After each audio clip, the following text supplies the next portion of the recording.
Hello? Girls, it's Charlie! Hey, Charlie! Hello, Angels. I have a top priority mission for you. What is it, Charlie? Professor Evil has brainwashed the newly inaugurated president, and he has lost all memory of how the economy works. You must find the president and teach him the economic principles of labor force, labor productivity, unemployment, inflation, aggregate supply and demand, before our economy is destroyed. The fate of America is in your hands, Angels. We're on it, Charlie! Girls, I'm finding the president. Okay, we're gonna start training.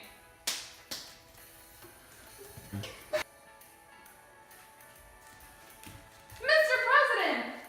What's a tariff? He doesn't know anything! We have to teach him, and quick! Mr. President, we're gonna help you learn how the economy works. First, we're going to teach you about the labor force. It's the percent of the population that is either employed or unemployed. In developed economies, the rate is typically 50 to 70%. A lower rate means a higher percent of the population is undergoing higher education or early retirement. How do you calculate that? It's the rate of unemployed plus employed divided by working age, non-institutionalized population. What about labor productivity? Labor productivity is a measure of economic growth within a country, but more specifically, measures the amount of goods and services produced by 1 hour of labor. What factors into labor productivity? An increase in education and specialization, or an increase in capital use and production. What about unemployment? Unemployment is detrimental to overall economic health. Available resources are not being used to their full potential, and output is below what it should be. This results in government tax revenue being less and leads to states' benefits for unemployment lowering. This also may result in civil unrest, increased crime rates, and social issues for the unemployed. How do you calculate unemployment? Well, it's the number of employed people divided by the labor force. What criteria are involved? Those who are not classified as employed, those available for work, and those actively seeking work.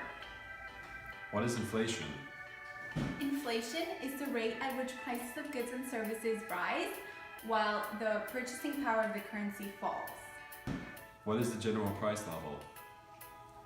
General price level measures the cost of living, and changes in the general price levels result in a measure of the rate of the inflation and they're directly linked. The RPI, or the CPI, the Consumer Price Index, are measured changes in price of consumer goods.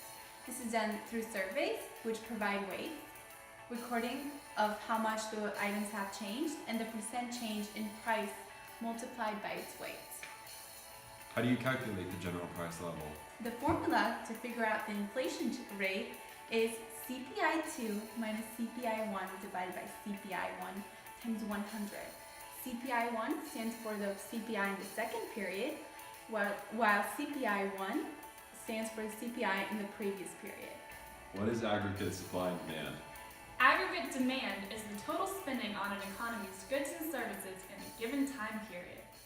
Aggregate supply is the total output that firms in an economy are willing and able to supply at different price levels in a given time period.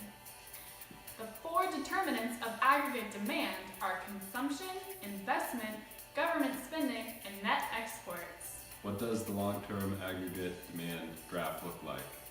The long-run aggregate supply graph looks like this. It begins perfectly elastic at low levels of output, and then the upward sloping curve over a range of output, and then finally it reaches perfectly inelastic.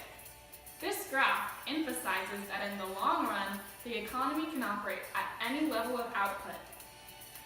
The factors which are being analyzed are GDP and output and input in an economy.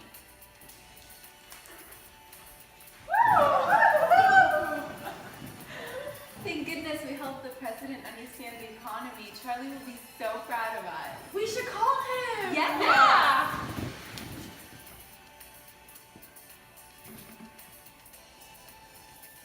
Hello, Angels. How did it go? It went great, Charlie. We taught him everything. Great job, Angels. You saved the fate of America. Great job, girls. We did it!